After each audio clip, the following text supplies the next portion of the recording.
Hello everyone, welcome to Lucky Education. और आज हम देखेंगे क्लास 12 की ज्योग्राफी और बुक है आपकी इंडिया पीपल एंड इकोनॉमी और इसका चैप्टर नंबर 6 और इसका पहला लेक्चर है planning and approaches of planning. Chapter number 6 जो है वो है planning and sustainable development in Indian context. ठीक है, प्लानिंग के बारे में देखेंगे और कैसे हम सस्टेनेबल डेवलपमेंट कर सकते हैं। सस्टेनेबल डेवलपमेंट आप सब जानते हो, ऐसा डेवलपमेंट जिससे प्रेजेंट की नीड्स फुलफिल हो जाए और फ्यूचर की जनरेशन का भी ध्यान रखा जाए, साथ के साथ में एनवायरमेंटल डिग्रेडेशन को भी कंट्रोल किया जा सके, एनवायरमेंट को हार्म होने से बचाया जा सके। तो ये एक स्टार्टिंग का लेक्चर है, इसमें हम एक प्रकार से इंट्रोडक्शन होगा एज वेल एज कुछ टॉपिक्स भी कवर करेंगे, जैसे प्लानिंग क्या होती है और प्लानिंग की कौन कौन सी अप्रोच है। दो अप्रोच हम डिस्कस करने वाले हैं, रीजनल प्लानिंग और दूसरी सेक्टोरल प्लानिंग क्या होती है, ये हम डिस्कस करने वाले हैं। तो शुरुआत करते हैं। सबसे पहली बात है प्लानिंग क्या होती है यार, है ना। आप सब लोग मतलब ये शब्द आपने सुना होगा कि चलो प्लानिंग करते हैं। कोई भी काम करते हो, आप पढ़ते हो तो उसकी भी प्लानिंग करते हो, घर में कोई भी फंक्शन होता है तो आप उसकी भी प्लानिंग करते हो। हर चीज़ की हम क्या करते हैं, प्लानिंग। तो प्लानिंग में कुछ स्टेप्स होती हैं। सबसे पहले आप किसी भी चीज़ के बारे में सोचते हो, क्या करते हो, सोचते हो कि यार हमें ऐसा करना है। सपोज आपको बर्थडे सेलिब्रेट करना है तो उसके बारे में आप सोचोगे। फिर उसके बाद आप क्या करोगे, सोचने के बाद आप प्रोग्राम बनाओगे। क्या बनाओगे, प्रोग्राम बनाओगे यार करना क्या क्या है ना। उसके बारे में लिस्ट बनाओगे कि मुझे मतलब ये इतने इतने फ्रेंड्स को इनवाइट करना है और मुझे ये डिश बनानी है, मम्मी को ये बोलना है कि ये चीज़ें बनानी है ना। मतलब पॉलिसी बनाते हो या एक प्रकार से लिस्ट बनाते हो, है ना। तो सबसे पहले सोचा आपने, फिर आपने उसका प्रोग्राम बनाया। अब वक्त आता है इम्प्लीमेंटेशन का। किसका वक्त आता है, अब जो आपने लिस्ट बनाई है कि हमें ऐसा ऐसा करना है, उसको वक्त आ गया अंजाम देने का। तब आप मतलब जैसे मार्केट से सामान खरीद के ले आए, है ना, और फिर बाद में जब वक्त आया तो वो बर्थडे सेलिब्रेट भी कर दिया, फिर अपने दोस्तों को खाना वाना भी खिला दिया, केक भी काट दिया। तो दिस इज हाउ आप मतलब क्या करते हो, प्लानिंग करते हो। तो प्लानिंग में सबसे पहली स्टेप होती है किसी भी चीज़ के बारे में सोचना, फिर होता है उसके बारे में प्रोग्राम बनाना, है ना, और फिर तीसरी स्टेप होती है उस पर एक्ट करना, काम करना, इम्प्लीमेंट करना। तो इसी प्रकार हमारी गवर्नमेंट भी क्या करती है, पहले थिंक, किसी भी चीज़ के बारे में सोचती है अगर ये समस्या है, फिर उस समस्या को सॉल्व करने के लिए बनाती है प्रोग्राम। क्या बनाती है, प्रोग्राम, भाई इसको ऐसे सॉल्व करना है। फिर एक्चुअली में जब करते हैं तो उसको हम बोलते हैं इम्प्लीमेंटेशन। तो ये तीन स्टेप होती हैं जो किसी भी प्लानिंग में आपके में इन्वॉल्व होंगी। तो प्लानिंग की डेफिनेशन क्या हो जाएगी, देखो, planning is the process of thinking and formulation of a scheme और programme and implementation of a set of actions to achieve some गोल।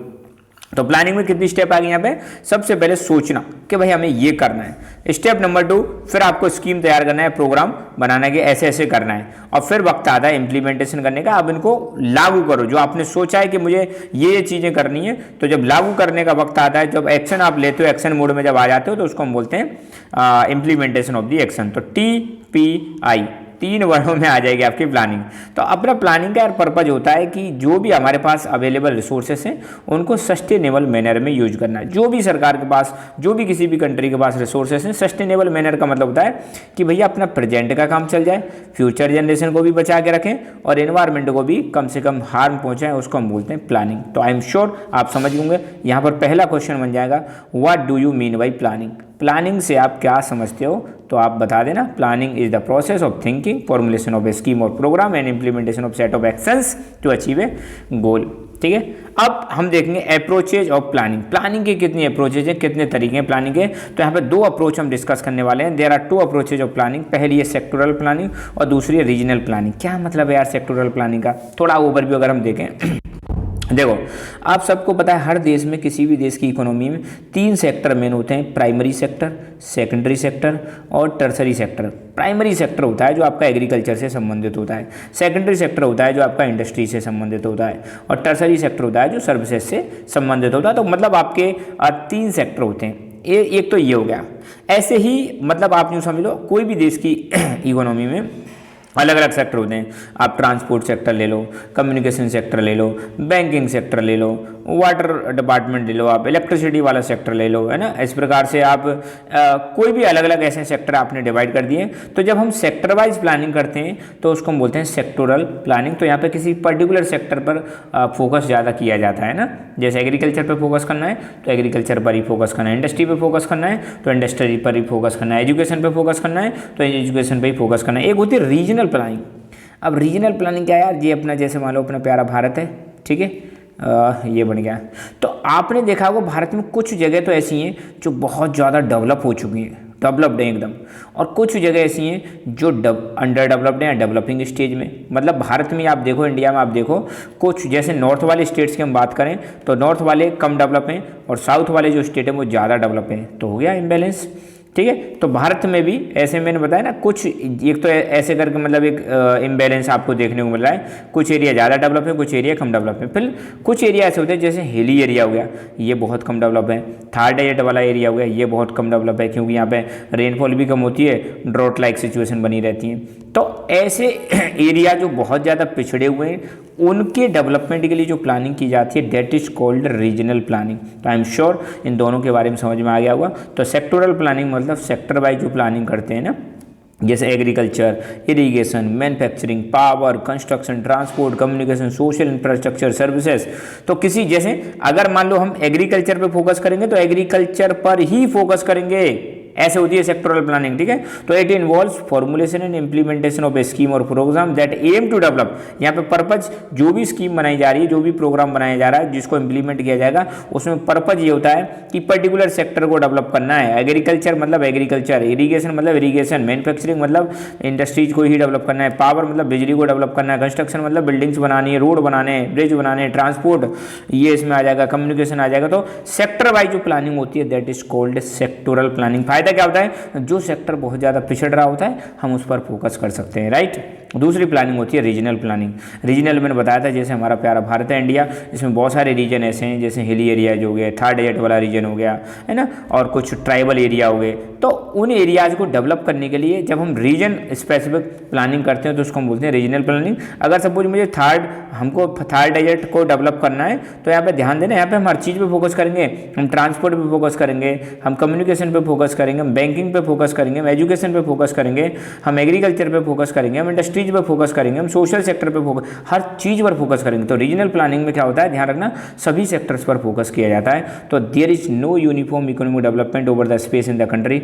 भारत देश की अगर हम बात करें सब जगह पे बराबर इकोनॉमिक डेवलपमेंट नहीं है, कुछ एरिया ज़्यादा डेवलप हैं, कुछ एरियाज कम डेवलप हैं। तो रीजनल प्लानिंग का जो अप्रोच है इसका एक ही पर्पज होता है, जो ये रीजनल इम्बैलेंस जो क्रिएट हो गया ना, जो गैप क्रिएट हो गया डेवलप और डेवलपिंग वाला, इसको हमें कम करना, ये पर्पज है रीजनल प्लानिंग का। तो यहाँ पे एक क्वेश्चन बन जाएगा छोटे छोटे क्वेश्चन तो ये बन जाएंगे, what do you understand by planning.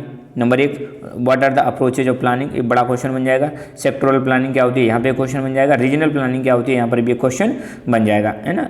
इसके अलावा थोड़ा सा दे रखा है, आप देखो, आप सबको बताएं भारत जब देश हमारा आज़ाद हुआ था 1947 में, तो आज़ादी के बाद भारत में प्लानिंग करने के लिए सरकार ने बनाया था प्लानिंग कमीशन। क्या बनाया था, प्लानिंग कमीशन बनाया था। प्लानिंग कमीशन के बारे में आप सब जानते होंगे, आई एम श्योर सब जानते होंगे।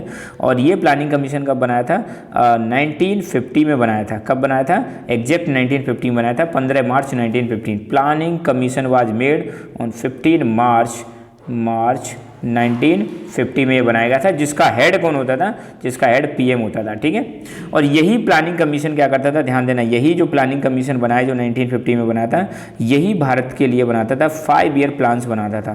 5 ईयर प्लान का मतलब होता है पंचवर्षीय योजना है, 5 साल के लिए। पहला 5 ईयर प्लान बना था 1951 से 56 के बीच में, जिसमें एग्रीकल्चर पर फोकस किया गया था, है ना। तो आज तक टोटल 12 5 ईयर प्लान बने, 12 5 ईयर प्लान बने, और 12वां जो 5 ईयर प्लान था आपका 2012 से 2017 तक था। बाद में आपको पता है एनडीए की सरकार आई, 2014 में एनडीए की सरकार आई थी, एनडीए थर्ड वाली गवर्नमेंट आई थी, और इस सरकार में पीएम कौन थे, नरेंद्र मोदी जी। इन्होंने क्या किया, इस प्लानिंग कमीशन को अबॉलिश कर दिया 2014 में, और 1 जनवरी 2015 को नीति आयोग बना दिया और प्लानिंग कमीशन को स्क्रैप कर दिया। नीति आयोग का पर्पज क्या था, भारत के लिए प्लान बनाना। तो ये नीति आयोग के बारे में ध्यान रखना है। सबसे पहले फुल फॉर्म याद रखनी है, नेशनल इंस्टीट्यूशन फॉर, ये टी लग गया, गलत हो गया ठीक थोड़ा, तो national institution for transforming India. Full form क्या है इसकी, national institution for transforming India, ये हो जाएगी हमारी फुल फॉर्म। कब बना था? 1 जनवरी 2015 को बना था। किसको रिप्लेस किया था इन्होंने? प्लानिंग कमीशन को रिप्लेस किया था। ऑब्जेक्टिव क्या है? देश के लिए, भारत के लिए इकोनॉमिक पॉलिसी तैयार करना और जिसमें स्टेट्स को इन्वॉल्व करना, ध्यान रखना, to involve state in the economic policy making of for India. State को साथ में लेके चलना है ना, जब ये प्लानिंग करेंगे किसी देश के लिए इकोनॉमिक पॉलिसी बनाएंगे, स्टेट को साथ में लेके चलेंगे और साथ के साथ में सेंटर और स्टेट गवर्नमेंट को strategic and technical advice provide कराना, ये है हमारे नीति आयोग का काम। एक टॉपिक है target area planning. Target area planning, किसी भी एरिया को टारगेट करके जो प्लानिंग की जाती है that is called target area planning, है ना। तो देखो, the main focus of planning process is to promote development in economically backward areas. Planning का जो मेन पर्पज होता है कि जो भी एरियाज भारत में पिछड़े हुए हैं, इकोनॉमिकली बहुत ज़्यादा बैकवर्ड हैं, उन एरियाज में डेवलपमेंट एक्टिविटीज़ को बढ़ाना, ये है हमारी प्लानिंग का पर्पज।